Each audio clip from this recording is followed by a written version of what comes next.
네, 오늘은 응답하리라 라고 하는 제목으로 함께 하나님의 말씀을 나누도록 하겠습니다. 오늘 시편 91편 말씀을 함께 나누려고 합니다. 1절 말씀을 보면 지존자의 은밀한 곳에 거주하며 젖는 자의 그늘 아래에 사는 자여 라고 하면서 시작합니다. 시편 기자는 자신을 표현할 때 지존자의 은밀한 곳에 거주하며 젖는 자의 그늘 아래에 사는 자라고 표현한다는 거죠. 그래서 말씀을 준비하면서 1절 말씀을 아주 깊이 좀 묵상하게 된 것 같아요. 결국에는 1절에 모든 것이 다 들어가 있구나. 지존자의 은밀한 곳에 거주하고 젖는 자의 그늘 아래에 사는 자. 여러분의 1절 말씀을 들었을 때 어떠한 것이 연상이 되시나요? 저는 중고등학생 때 저의 도피처가 교회였어요. 그래서 교회 본당의 가장 구석에 있는 장의자에 올라가서 벽을 향하여 무릎을 꿇고 엎드려서 기도했던 그곳이 저의 도피처 또는 안식처, 가장 마음이 평안했던 순간인 것 같아요. 아무도 나를 찾아낼 수 없는 캄캄한 본당의 한 구석이었지만 그곳에서 내 가슴으로부터 하나님이라고 주님을 부를 때 가장 안전함을 제가 느끼게 된 것 같아요.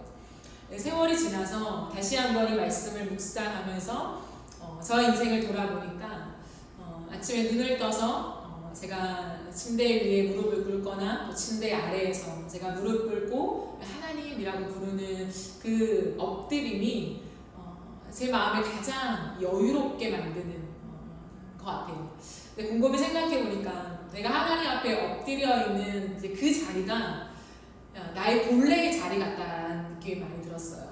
물론 우리가 삶을 살아가면서 많은 활동과 움직임을 해나가고 장소의 이동이 있고 우리를 편안하게 해주는 안식처가 있긴 하지만 제 개인적으로는 내가 가장 평안한 내 자리다라고 생각하는 그 자리가 하나님 앞에 엎드려 있는 제 골방에서 엎드려서 하나님을 부르는 그 자리가 아닌가라는 생각에 1절의 말씀 한 구절이 저를 계속 하나님 앞에 머무르게 하는 그러한 말씀인 것 같습니다.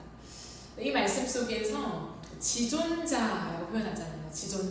지존자는 지극히 높으신 분이라고 하는 표현이에요. 근데 그 지존자의 은밀한 곳에 거주한다라고 표현하잖아요. 그 은밀한 곳이라고 하는 뜻이 무엇일까요?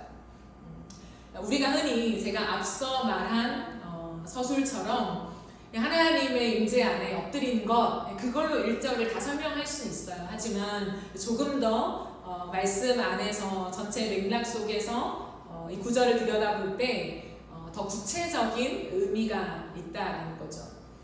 은밀한 곳이라고 하는 표현은 숨어 있는 곳이잖아요. 숨어서 겉으로는 잘 발견되어지지 않는 곳을 의미합니다. 지극히 높으신 분, 그분은 물론 모든 곳에 계시잖아요. 무소부재하신 하나님이시지만 하나님의 존재를 아무 때나 그리고 모두에게 훤히 비춰주시는 분은 아니에요. 그렇기 때문에 우리가 하나님의 임재, 하나님이란 존재를 생각할 때 물론 알죠. 하나님이 나와 함께 하신다는 것. 그러나 잘 느껴지지 않는, 하나님과 대면한다는 게 또 어렵게 느껴지는 때가 참 많잖아요. 그렇기 때문에 지존하신 분, 높이 계신 존재가 모든 곳에 만연해 계시는 무소부재하신 하나님이시긴 하지만 그분이 자신을 특별하게 드러내시는, 항상 그분의 얼굴을 볼 수 있는 곳이 따로 있다라고 말씀한다라는 거예요. 근데 시인은 자신이 그곳에, 그 은밀한 곳에 거주하고 있습니다라고 표현한다라는 거예요. 그럼 그곳은 어디일까요? 시편 22편 3절 말씀을 보면 이러한 구절이 있어요. 이스라엘의 찬송 중에 계시는 주여, 주는 거룩하시나이다 라고 하는 표현이 있습니다. 그러므로 바로 그곳은 찬송이라는 거예요. 하나님이 지극히 높으신 분이 자신을 드러내는 항상 거기 있는 은밀한 곳이 어디냐면 찬송이라는 거예요. 이 찬송은 단순히 음악을 말하는 것이 아닙니다. CCM을 틀어놓고 CCM을 듣는 자리 또는 그것이 너무 좋아서 흥얼거리는 그 단순한 시간을 뜻하지 않습니다. 시편 22편을 읽어보면 오늘 우리가 읽은 3절 바로 앞에 1, 2절에 이러한 말씀이 있어요. 내 하나님이여 내 하나님이여 어찌 나를 버리셨나이까. 어찌 나를 멀리하여 돕지 아니하시오며 내 신음소리를 듣지 아니하시나이까. 내 하나님이여 내가 낮에도 부르짖고 밤에도 잠잠하지 아니하오나 응답하지 아니하시나이다. 그런 다음에 3절에 이스라엘 찬송 중에 계시는 주여 주는 거룩하십니다 라고 이어진다라는 거예요. 무슨 말이냐면 1절, 2절에 9절의 정황처럼 내가 하나님을 내 하나님, 나의 하나님으로 불러도 마치 하나님이 나를 버리신 것처럼 대답하지 않으신 것처럼 답답한 상황에도 불구하고 하나님을 전적으로 의지하고 계속해서 그 주님을 찾아내고 있는 이스라엘 백성들의 고백적 찬송이라고 하는 거예요. 이것은 마치 십자가 위에서 예수님이 하나님을 향하여 올려드린 고백과 같습니다. 나의 하나님 어찌하여 나를 버리시나이까.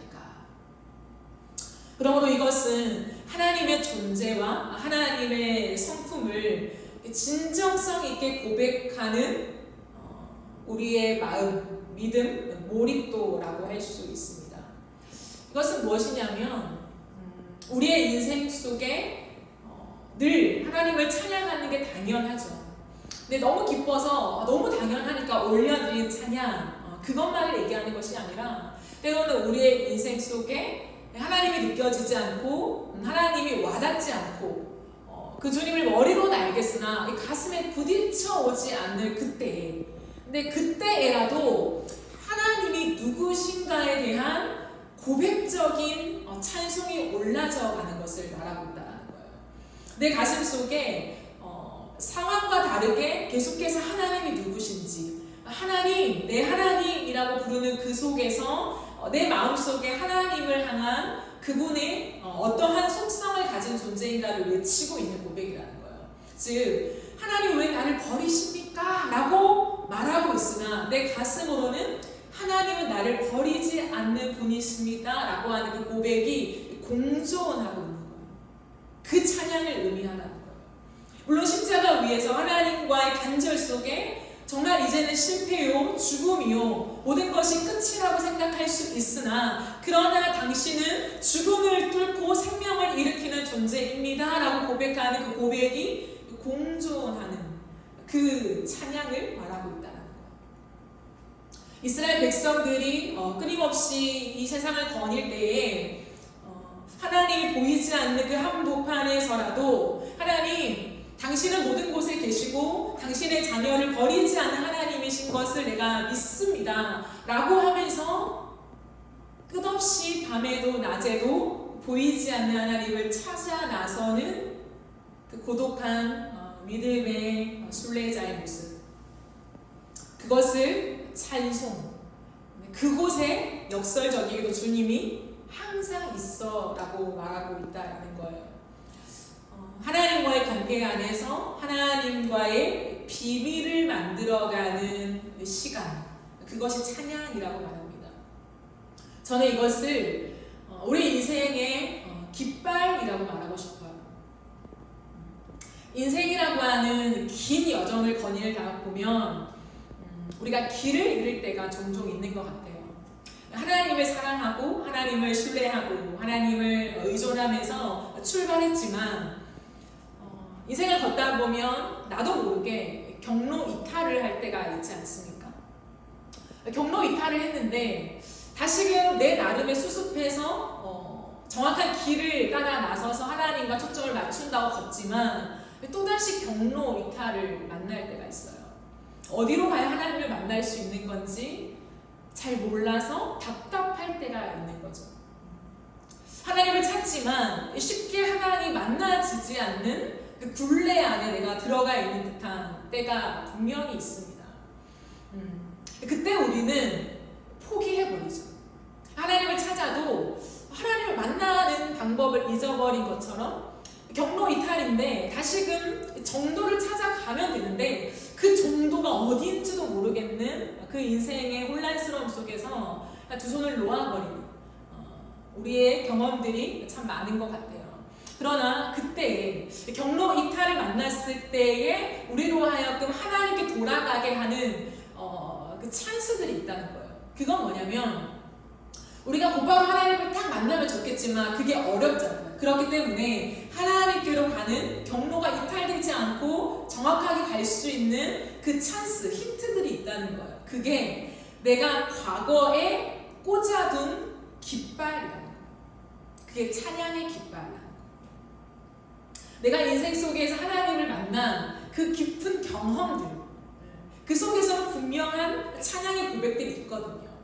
근데 그 고백 안으로 들어갈 때 나도 모르게 하나님과의 추억이 소환되며 그것은 과거에 내가 기억하는 추억으로 그치는 것이 아니라 오늘 하나님과 대면하는 오늘 다시 주님과 관계가 살아나는 그러한 힘이 된다라는 거예요. 제 인생 속에는 많은 찬양들이 있죠. 하나님을 만났던 찬양들이 있는데 그 찬양 속에 가장 먼저 제 심년을 건드렸던 부분이 뭐냐면 내 이름 아시죠? 라는 찬양이었던 것 같아요. 정말 아무것도 모르는 중고등학생 때에 수련회에 가서 하나님 앞에 찬양을 드렸을 때 내 이름 아시죠?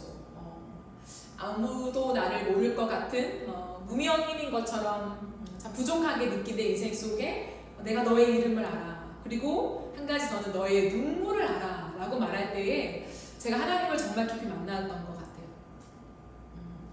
왜냐하면 저는 어릴 때부터 이렇게 누군가가 내 마음을 정확하게 모를 거야 라고 하는 그 서러움이 좀 있었던 것 같아요.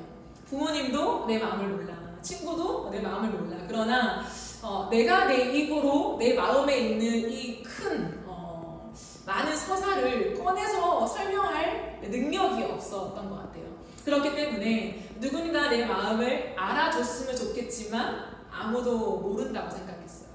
근데 그때 내 이름 아시죠라는 이 찬양을 정말 많이 부르면서 주님은 내 눈물을 아시죠. 내 눈물을 닦아주시죠. 이 구절이 그냥 단순히 육체의 눈물을 닦아주는 위로가 아니라 내 모든 것을 아시는 하나님으로 해석이 된 것 같아요. 그래서 제가 참 막막하고 억울하고 외롭고 고독하고 아무도 없는 것 같을 때에 늘 내 이름 아시죠? 이 찬양을 부르면 나를 아신다고 하시는 그 하나님이 진짜 내 곁에 여기 계심이 느껴지는 그 임재가 느껴지는 그러한 찬양이에요. 시간이 지나서 제 인생을 늘 본래의 자리로 돌아오게 하는 한 찬양이 있었어요. 그게 저희가 지금 헌금송으로 부르고 있는 주 임재 안에서라는 찬양이에요. 인생을 걸어가면서 내가 누구인지 어떻게 살아야 하는지 몰랐을 때 예수 그리스도를 만났고 그 주님의 임재 안으로 제가 들어갔을 때 고백했던 것이 뭐냐면 하나님 정말 충분하네요 라는 고백이었거든요. 내 인생 속에 늘 가난했고 백도 없고 힘도 없고 잘하는 것도 없고 늘 이러한 자존감이 낮은 상태에 짓눌려 있던 나라는 사람에게 예수님이 다가오셨고 그 예수 그리스도를 만나고 그 주님의 임재 안에 거할 때 늘 한결같이 고백했던 게 주님 그 예수의 이름이면 저는 충분해요 라고 하는 그 고백이 그냥 제 가슴으로부터 나왔던 것 같아요. 그래서 그 어린 양, 날 위해 죽으신 그 어린 양 그 한 분이면 난 충분해요. 그 찬양이 제가 인생을 걸어가면서 때로는 하나님을 믿지만 신뢰하지만 내 삶에 아무것도 없는 이 현실을 확인할 때 너무 두렵잖아요. 너무 무서웠어요. 내가 어떻게 걸어갈 수 있을까? 그 다음 길을 걸어갈 공급이 없는데 내가 어떻게 할 수 있을까라고 생각하며 우울해지고 내가 잘 믿는 게 맞는가? 이 길을 진짜 지속하면 진짜 그 주님이 말씀하시는 그 모든 것들이 있는 게 맞는가라고 내가 의심이 들 때에 다시 이 찬양을 주님 앞에 머물러 부르게 돼요. 내 모든 것 나의 생명까지 다 주님 앞에 드립니다. 그래도 아깝지 않은 그냥 내게 예수의 이름을 주신 것이 충분한 그 자리로 다시금 소환되면서 오늘의 새로운 고백으로 주님 앞에 올려드리는 참 신비를 경험하죠. 여러분에게는 그 찬양이 있으십니까? 그게 깃발이에요. 깃발. 근데 그 깃발이 꽂히는 건 단순히 나의 마음을 감동케 하고 위로해줬던 어떠한 찬양의 수준이 전 아닌 것 같아요. 물론 그 속에서도 하나님을 만나고 찾아갈 수 있는 힘이 생길 수 있다면 참 감사하지만 그 처절한 시간 속에 그 찬양의 고백으로 그 현실을 버텨낸 그 고백을 말하는 거죠. 힘드니까 그냥 지나가고 걸어가면서 내 귀에 들려진 예배 가운데 내 귀에 들려진 찬양, 그 찬양이 좋았었어, 그때 위로를 받았었어, 이게 아니라 정말 힘들고 막막한 오늘의 인생을 걸어가면서 그 찬양을 붙잡고 정말 버티고 있는 그 찬양, 그 찬양이 오늘의 깃발이 될 때에 인생을 살아가다가 어느 순간 경로 이탈을 당할 때에 그 찬양을 통해 다시금 주님 앞에 걸어가게 되는 놀라운 은혜의 지점들이 있게 된다라는 거예요. 우리가 잘 아는 찬송가 중에 주 안에 있는 나에게라는 찬양이 있어요. 이 찬양은 엘리자 에드먼드 히윗이라고 하는 여사가 작사했어요. 근데 배경이 있습니다. 이 찬양을 짓게 된 배경이 필라델피아 학교에서 그가 가르치던 학생 중에 아주 불량한 문제아가 있었다고 해요. 근데 1887년 겨울에 그 불량 학생을 향해서 그리스도의 사랑으로 이 사람이 다가간 거죠. 주님을 얘기해주고 사랑으로 다가갔었습니다. 근데 그 아이가 갑자기 그 지붕 슬레이트, 판 있잖아요. 그런 그것을 가지고 와서 이 여사의 등을 내려 찍었대요. 그래서 이 사람이 상반신에 마비가 와서 그때부터 6개월 동안 대소변을 이렇게 받아야 하는, 그러니까 극심한 고통 속으로 들어가게 되었습니다. 그때 이 여사가 마음에 그 아이를 향한 원망과 분노, 하나님을 향한 불신앙적인 많은 마음들이 이제 가득하게 되었죠. 그렇게 6개월이 지나면서 병원에 치료를 받던 중에 한 청소부를 보게 되었다고 해요. 병원에서 청소한다라고 하는 그 당시에도 다소 이제 우리가 생각하는 이제 밑에 계급에 속한 그런 사람, 없는, 돈도 없고 백도 없고 할 것도 없는 그러한 이미지의 청소부였다는 거죠. 그런데 그 청소부가 아주 해맑게 너무 콧노래를 흥얼흥얼거리면서 찬양을 불렀다고 해요. 그래서 이 여사가 질문을 했답니다. 청소하는 것이 뭐가 그렇게 좋아서 당신은 이렇게 찬양을 하고 있습니까? 라고 질문을 하자 그 사람이 흑인 여자였대요. 이 흑인 여자가 이렇게 대답했습니다. 나에게 닥친 어려운 형편과 처지가 찬송으로 바뀔 수 있는 힘을 주님께서 주셨으니 즐거울 수밖에요. 라고 대답을 했대요. 힘들고 어렵고 고난이 왔지만 이것이 찬송으로 바뀔 수 있는 은혜를 주셨다라는 거예요. 이 고난이 있었기 때문에 하나님을 찬양하는 그 자리에 나아갈 수 있었다라는 말을 듣고 이 여사가 주 안에 있는 나에게라는 찬양의 시를 짓게 되었다고 합니다. 그러면서 이 여인의 마음속에 하나님을 향한 기쁨과 찬송이 솟아오르게 되었다라고 하는 일화를 듣게 되었습니다. 그건 것 같아요. 우리 인생 속에 언제나 좋을 수만은 없지만 그 힘듦과 어려움을 때로는 우리가 회피할 때가 많은 것 같아요. 인생을 살다 보면 어쩔 수 없지. 때로는 내가 운이 안 좋아서 안 좋은 일을 만나는 거야. 하나님도 내 기도를 다 들어주시는 아닌 거잖아. 이러한 우리의 회피하는 것 속에 그냥 오늘 하루를 내가 스스로 그냥 견인해 갈 때가 많은 것 같아요. 근데 믿음의 사람들은 뭐냐면 그 어려움 속에 하나님을 붙잡고 버티는 그 힘, 그걸 찬송으로 표현한다는 거예요. 이게 하나님을 향한 고백이라고 표현하고 있다는 거죠. 근데 하나님은 그 찬양 속에 내가 항상 있어 라고 말한다는 거예요. 찬양 속에 없었던 적은 없다는 거죠. 항상 그 모든 것을 버티고 하나님을 향해 고백하는 그 고백적인 찬양 속에 하나님이 함께 있었다라고 말씀하고 있습니다. 그러므로 이 은밀한 곳이라고 하는 이 찬양에는 주님을 향해 피어오르는 사랑이 언제나 머물고 있고 깊어지고 있다는 것을 우리가 반드시 기억해야 해요. 신앙생활을 하다 보면 누군가 질문합니다. 하나님을 사랑한다는 게 뭡니까? 라고 질문해요. 하나님을 믿고 교리를 내가 동의해서 받아들이고 신앙의 많은 활동들을 해나가며 때로는 말씀도 읽고 예배도 드리고 봉사도 하고 이 많은 것들을 하는 거는 내가 이해하겠지만 그 하나님을 그토록 사랑한다는 거 그게 뭐고 그걸 어떻게 할 수 있습니까? 라고 질문하는 청년들이 생각보다 많더라고요.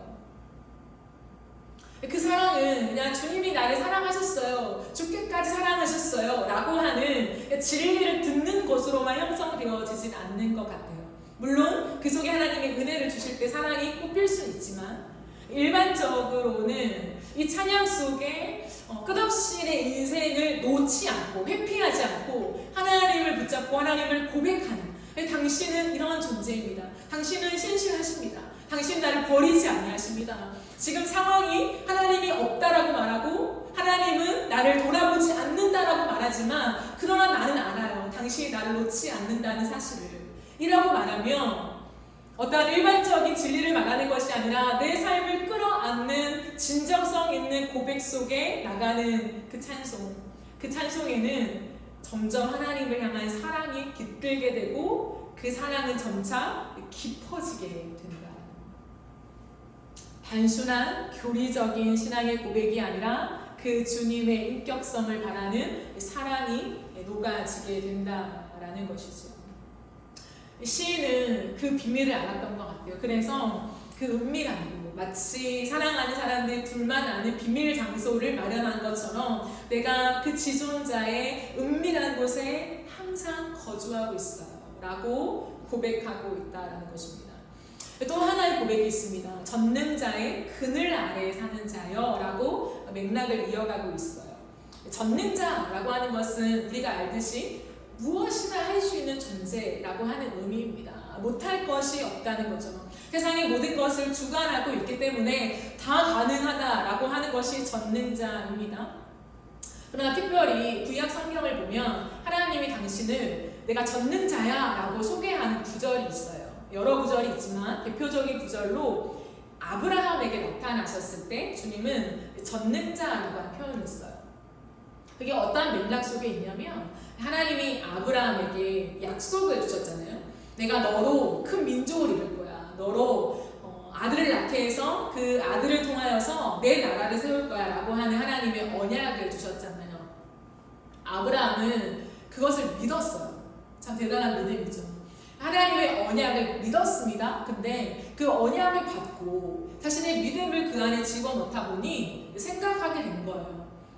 나는 지금 많이 늙었고 내 안에 사라도 늙었는데 어떻게 아들이 나올 수 있을까? 라고 생각했을 때 하나님의 언약을 믿었지만 그 과정을 생각해 보게 된 거죠. 어떻게 내 인생 속에 그 언약이 이루어질 수 있을까? 라고 했을 때 현실적인 부분에서 내 육체의 생리적인 현상 속에 아들이 나올 수 없으니 종을 통하여서, 여종을 통하여서 아들이 나오겠다라고 생각하면서 하갈과 동침해서 아들을 낳게 되잖아요. 그게 이스마엘입니다.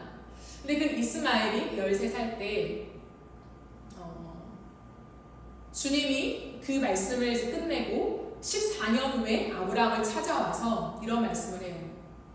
아브라함아, 나는 전능한 하나님이다. 너는 내 앞에 행하여 완전하라 라고 하는 말씀을 합니다. 이 말씀은 뭐냐면 언약을 주었다면 그 언약대로 행할 수 있는 존재가 나인데 너는 왜 나를 온전하게 전능자로 인정하지 않았느냐라고 하는 주님의 질문이었던 거죠. 하나님이 말씀하셨다면 하나님의 전능하심대로 행하실 것인데 우리는 자꾸 머리로 계산하게 되는 거예요. 그 말씀은 알겠지만 현실은 불가능하니 그럼 어떻게 해야 그 말씀이 이루어질 수 있을까? 그것이 믿음의 반응이라고 생각하지만 하나님은 불순종, 불신한다 라고 얘기하고 있다라는 것입니다. 그러므로 하나님 무엇이라 말씀하시냐면 우리가 전능자의 그 그늘 아래 거한다는 것은 전능자의 통치를 받아들이는 거잖아요. 전능자 안에 거하는 것, 그게 그늘이라고 하는 표현이에요. 근데 그것을 조금 더 풀면 하나님의 언약 안에 거하는 자라는 거예요. 나에게 끝없이 주님은 언약을 주시면서 우리에게 순종을 요구하세요. 근데 그 언약을 하나님이 하나님의 방법대로 하나님의 때에 정확하게 이루실 것을 믿느냐라는 거예요. 그게 전능자의 그늘 아래 사는 자의 모습이라는 거예요. 시편 기자는 그것을 말합니다. 내가 비록 어려운 현실 속에 있으나 나에게 언약하신 하나님, 그 주님은 당신의 언약대로 반드시 하실 전능자임을 내가 믿는다. 그 전능자의 그늘 아래 나는 살고 있다라고 표현하고 있다라는 것입니다. 그래서 그 1절을 마친 2절에 이 시편 기자는 고백하죠. 그는 나의 피난처요, 나의 요새요, 내가 의뢰하는 하나님이다 라고 표현한다는 거예요. 자신의 인생을 언제나 하나님 밑에서 해석할 수 있는 능력이 있었다라는 것입니다. 저는 이것을 한 단어로 말하면 밀착이라고 표현하고 싶어요. 하나님께 완전히 밀착되어 있는 한 사람, 빈틈이 없이 완전히 하나님께 붙어 살아가는 사람, 그게 이 시편 기자의 모습이 아닌가라는 생각을 하게 되었습니다. 이 말씀을 준비하면서 또 이 말씀을 나누면서 우리가 함께 돌아보았으면 좋겠는 것은 정말 내가 전능하신 하나님의 그늘 아래에 사는 자인가. 저는 우리가 하나님 앞에서 하나님의 말씀, 하나님이 나를 부르심의 그 언약을 받지 못한 사람은 없다고 생각해요. 그러나 우리의 문제는 뭐냐면 현실에 치여서 그 언약을 너무 쉽게 놓아버린다는 거예요. 잊어버린다는 거예요. 우리가 지난주에 말씀을 나누면서도 여러분들이 함께 고백했던 것처럼 하나님이 나를 부르신 그 부르심의 내용들이 있었던 때가 있잖아요. 하나님 나를 이러한 내용으로 나를 부르셨어. 그때 이러한 마음으로 하나님의 마음이 내 마음에 닿게 하셨어 라고 하는 것, 그게 언약이거든요. 내 인생을 향한 아주 큰 엄청난 부르심이라는 거예요. 근데 우리는 시간이 지나면서 그걸 너무 쉽게 놓아버리고 잊어버리고, 하나님의 뜻이라면 하나님은 언젠가 그렇게 살도록 인도하시겠지 라고 하는 막연한 신앙 속에 우리를 놓아둘 때가 많다는 거예요. 근데 그것은 전능자의 그늘 아래 사는 자의 모습이 아니라는 거예요. 전능자의 그늘 아래 사는 자는 하나님의 그 언약이 우리에게 주어졌을 때 자꾸만 그 언약을 기억하며 하나님께 간구하며, 하나님 저에게 이 언약을 주셨잖아요. 이런 말씀을 주셨잖아요. 하나님, 그러나 내 현실 속에 그것을 이룰 수 없는데 어떻게 하길 원하십니까? 하나님 앞에 끊임없이 끈질기게 붙잡고 나아가는 그 씨름이 있는 자가 그 전능자의 그늘 아래 사는 자라고 표현하고 있다는 거예요. 언약을 붙잡아야 한다는 거죠. 그러므로 이후에 나오는 이 모든 말씀들 있잖아요. 우리는 이 말씀을 굉장히 정말 복음으로 받아들이잖아요. 새 사냥꾼의 올무에서 너를 건지실 겁니다.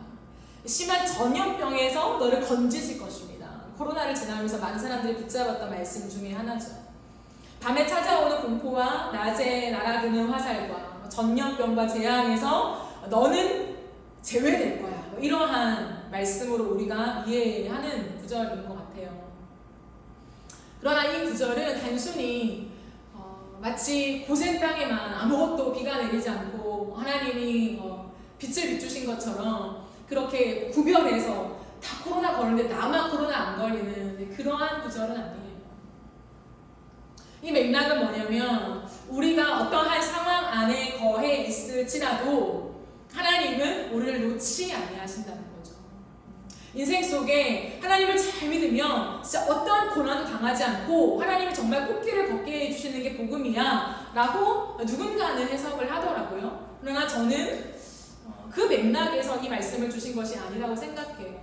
우리의 인생을 걷다 보면 여러 가지 환난과 어려움과 고난을 만나지만 그 그늘 아래 거하는 사람이라면 하나님이 그 고난 속에서도 하나님의 온전하고 완전하고 선한 뜻을 이루어 가신다라고 하는 거죠. 있다면 우리를 고난에서 실질적으로 해방시켜 주시는 치유와 구원의 은혜도 베푸실 수가 있겠죠. 하지만 단순히 그것을 보장하는 그런 말씀은 아니라는 거죠.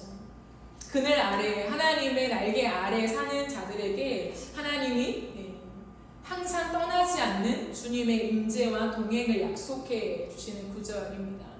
그러므로 14절을 보시면 하나님이 이르시되 그가 나를 사랑한즉 내가 그를 건지리라. 그가 내 이름을 안즉 내가 그를 높이리라 라고 되어 있어요. 이건 조건부는 아닙니다. 너가 나를 사랑했으니까 그 대가로 널 건져주겠다 이런 뜻이 아니에요. 이건 뭐냐면 하나님의 사랑의 응답으로 이해할 수 있습니다. 왜냐하면 15절에서 주님이 그것을 말씀하고 있기 때문이죠. 그가 내게 간구하리니 내가 그에게 응답하리라 라고 하죠. 이게 뭐냐면 그가 나를 부르니 라는 거예요. 하나님이라고 하면서 하나님을 부르니 내가 대답할 거야. 나 여기 있어. 이런 대답을 내가 할 거야 라고 하는 응답이에요. 그러므로 이것은 마치 우리가 하나님께 매달리고 작심해서 기도할 때에 우리의 기도 제목을 그대로 들어주신다 이러한 것이 아니라는 거예요. 사랑하는 자의 부름에 하나님만을 오매불망 바라며 그 주님을 신뢰하며 하나님 제가 지금 위기 속에 어려움 속에 있어요 라고 하나님을 부를 때에 하나님이 즉각 대답할 거야 라고 하는 사랑의 약속이라는 거예요. 내가 너의 곁에 있으니 두려워하지 마 라고 하는 그 주님의 음성이라는 것입니다. 그러므로 하나님이 말씀하시죠. 나를 정말 사랑하는 자 그리고 내 이름, 내가 전능한 하나님이며 지존자라고 하는 내 이름을 아는 자에게 내가 내 얼굴을 숨기지 않겠다라고 말합니다.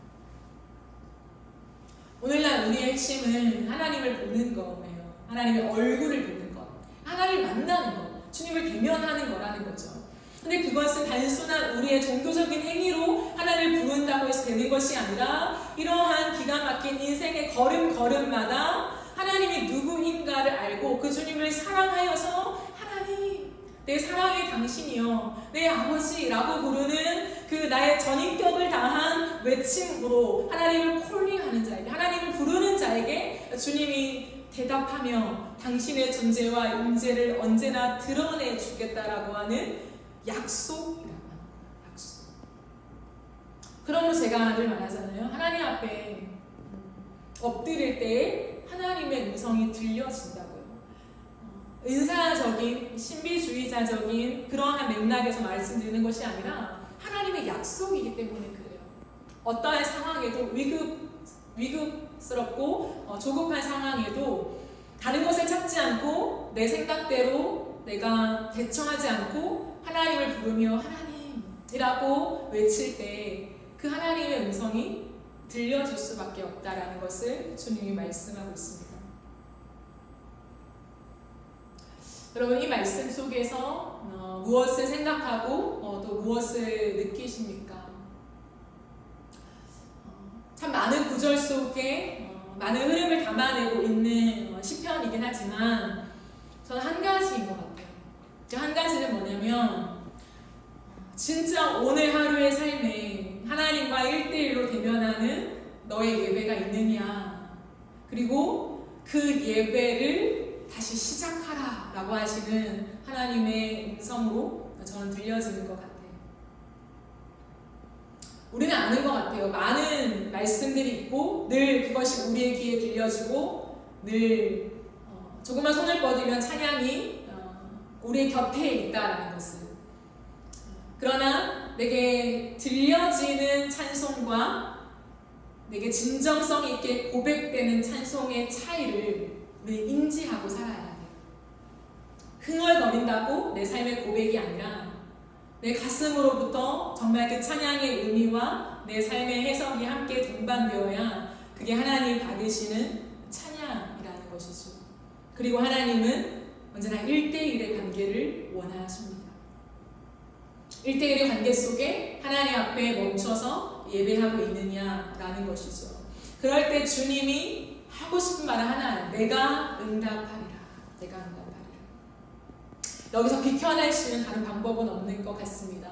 오늘날 하나님의 얼굴을 보고 싶으십니까? 하나님과 대면하고 싶으십니까? 하나님의 음성을 나도 좀 가까이 들어봤으면 좋겠어 하는 그 마음이 있으십니까? 그렇다면 오늘 주어지는 일상의 많은 문제들을 가지고 내가 신음하고 내가 생각하고 내가 결론을 내리고 내가 방법을 찾는 것이 아니라 지존자의 은밀한 곳에 거주하고 전능자의 그늘 아래에 들어가야 한다라는 것이죠. 하나님 앞에서의 그 고백을 하나님께 진정성 있게 들을 때에 하나님이 우리에게 응답하시겠다라고 약속하십니다. 그러므로 새로운 한 주간을 살아가는 우리에게 한 가지의 결단이 있었으면 좋겠습니다. 하나님, 내 인생 속에 내 하루하루의 삶 속에 하나님 앞에 엎드리는 예배를 하나님 살려주세요. 그것을 하고 싶은 갈망이 일어날 수 있게 도와주세요. 오늘 우리가 찬양으로 고백하였듯이 하나님 다시 한번 나에게 그 예배의 골방을 주시고 그 예배의 처소를 주시고 하나님 앞에 나아가서 나에게 주셨던 그 언약을 상기시키는, 그래서 오늘에 살아있는 언약으로 내가 붙잡는 하나님 그러한 은혜를 허락해 주세요. 그래서 하나님이 하시겠지, 어떻게 되겠지라고 하는 그 신앙을 털어버리고 내 안에 하나님을 향한 그 사랑의 불붙음이 있어서 다시 한번 열정으로 하나님 앞에 그 자리를 사수하고 싶은 그 자리, 그 날개 아래 그 자리에 내가 거하고 싶다, 내가 들어가고 싶다 하는 하나의 그런 열망이 일어나게 해주세요 라는 그 고백과 결단이 오늘 우리의 예배 가운데 있었으면 좋겠습니다. 우리 함께 찬양합시다.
들어가는 것인데 어떠한 이론으로 설득하며 어떠한 이론으로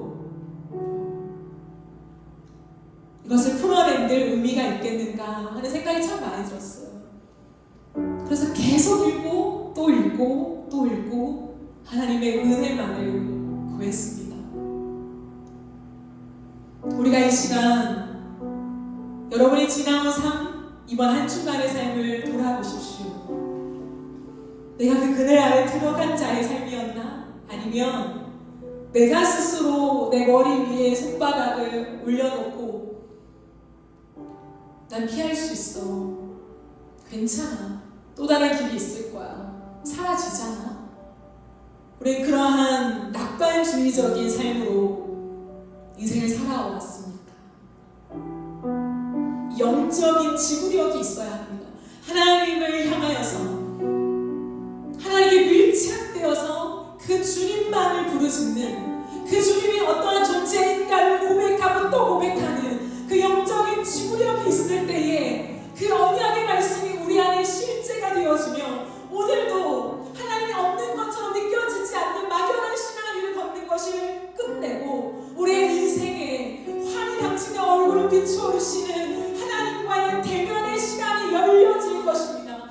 우리가 이 시간 기도하며 나아가실 때에 하나님, 내가 그 그늘 아래에 들어가 하나님과의 추억의 깃발을 꽂는 자가 되어지게 하시고 세상 가운데 그저 내가 하나님 회피하고 도피하며 살아가는 인생이 아니라 나의 인생 한 걸음 한 걸음마다 하나님이 누구신가를 고백하는, 내 접는 자를 고백하는 하나님 그 붙잡는 상토를 통하여서 하나님과 대면하는 나의 인생이 되어지게 하여 주시옵소서. 내 신앙이 실체가 되어지게 하여 주시며 하나님과의 대면을 열망하며 갈망하며 나아갈 때에 그 자리에 엎드릴 수밖에 없는 하나님, 나의 인생 될 수 있도록 주여 내 인생에 찬양의 깃발을 꽂아 주시옵소서. 주의 한번 외치며 기도하며 나가시겠습니다. 주여,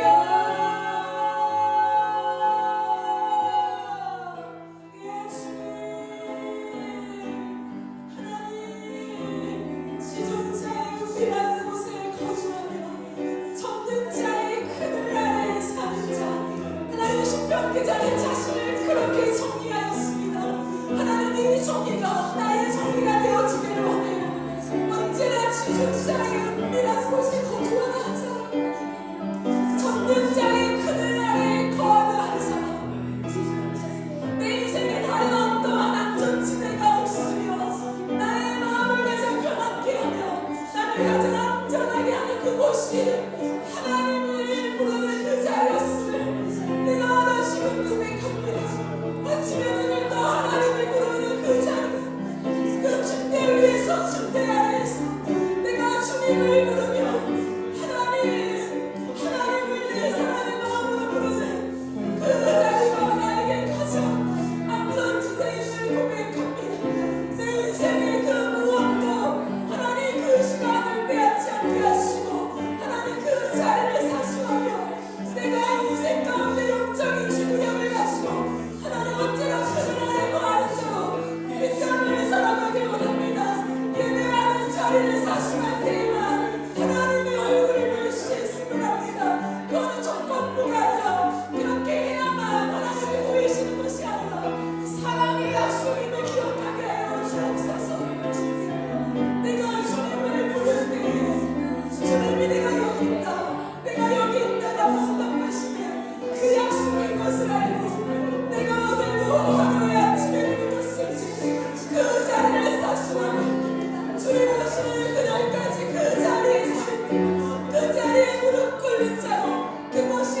거주하십시다. 젖는 자의 그늘 아래 사는 자가 됩시다. 너무 부럽지 않아요? 저는 이 말씀을 읽고 또 읽는데 너무 부럽다. 이 안에만 거할 수 있다면 너무 부럽다. 그러나 우리는 조급해서 늘 그 자리를 뛰쳐나와 우리가 무언가를 하려고 하잖아요. 그래야 내 안전을 내가 지킬 수 있다고 생각하며 스스로 많은 것들을 찾아 헤매이는 우리의 모습이에요. 그렇기 때문에 갈망하게 되는 것 같아요. 저 자리를 사수할 수 없을까? 언제나 그 그늘 아래에 있을 수 없을까? 이 시간 한 가지만 더 기도하며 나아갈 때에 하나님 조금의 열망이 아니라 정말 애가탐의 열망으로 내가 그곳에 있기를 간절히 원해요. 하나님, 아침에 눈을 떠서 내가 엎드려 하나님을 부를 수 있는 하나님 그 자를 내가 사수하겠습니다. 하나님, 그저 어떠한 이번 주에 결단의 항목이 아니라 내 인생 속에 하나님, 내가 어떠한 날이 되었든 아침에 눈을 떠서 내가 무릎을 꿇고 하나님을 향하여 지존자 이름을 부를 줄 아는, 전능자 이름을 부를 줄 아는, 내 인생이 하나님 손에 있다라고 인정하는 그 한마디의 고백이라도 그렇게 내 진정성 있는 고백으로 하루를 시작할 수 있는 하나님 그곳에 나를 세워주시옵소서. 나에게 기도의 양을 부어주시고 하나님을 찾을 수밖에 없는 영혼의 깊은 탄식과 절규와 간절함과 절박함이 내 안에 일어날 수 있도록 성령 하나님, 내 심장을 빼앗아가 주시옵소서. 주의 이름 부르며 기도하며 나갑니다. 주여,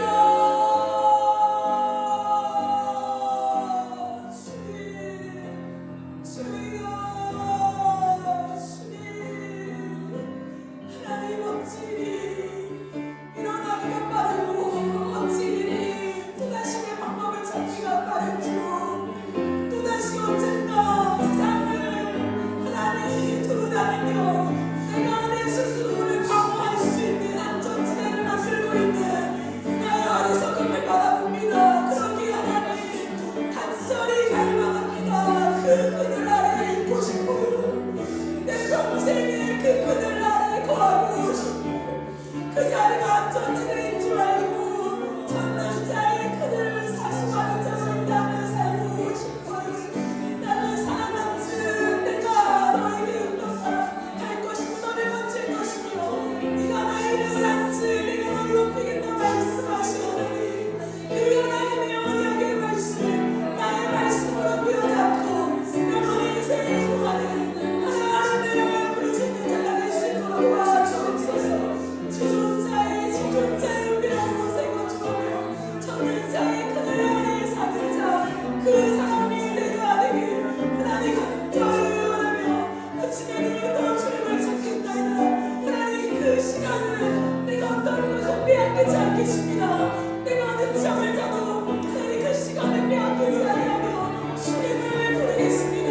주님을 부르겠습니다. 주님을 내 젖는 자를 부르겠습니다. 주님 나를 건져주시고 내 인생에 당신의 계수로 나를 덮어주시고 그 놀라운 호흡의 목을 받고 이 땅을 살게 해주옵소서. 내가 응답하리라. 너가 나를 부를 때 내가 응답하리라. 내가 대답할 것이라. 우리가 주님을 부를 때 내가 대답할 것이라. 내 얼굴을 숨기지 아니한다. 그 찬양이, 그 고백적인 찬양의 깃발을 꽂고 살아가는 우리 인생 되게 주옵소서. 주님, 그 인생의 찬양의 깃발을 타고 다시 한번 통로에 다녀왔을 때 주님께 돌아오는 은혜를 허락하여 주옵소서.